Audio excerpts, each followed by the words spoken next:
Il aura fallu moins de 24 heures pour appréhender le suspect. Une opération conjointe de l'armée israélienne, des services de renseignement intérieur et du Yamam, l'unité antiterroriste de la police israélienne, a permis l'arrestation du terroriste.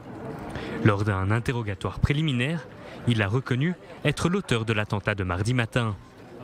Nous avons utilisé de nombreuses forces et grâce à des renseignements précis, nous avons réussi à mettre la main sur le terroriste. Que chaque terroriste sache que la longue main du système de sécurité les atteindra partout où ils se cachent.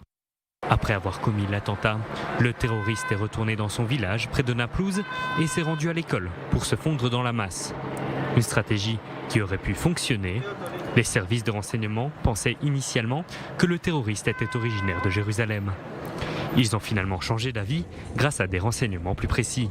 C'est finalement dans le camp de réfugiés d'Askar, dans la région de Naplouse, que le terroriste a été capturé. Une arrestation qui soulève de nombreuses questions pour le renseignement israélien, qui estime qu'un adolescent de 15 ans, sans historique sécuritaire, n'a pas pu se fournir une arme et faire les allers-retours entre Askar et Jérusalem sans un complice et du financement.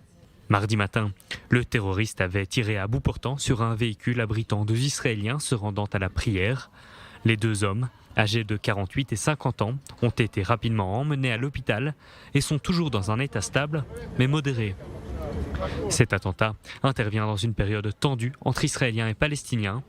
La même soirée, les forces de sécurité israéliennes ont mené une opération à Jenin et arrêté 3 Palestiniens.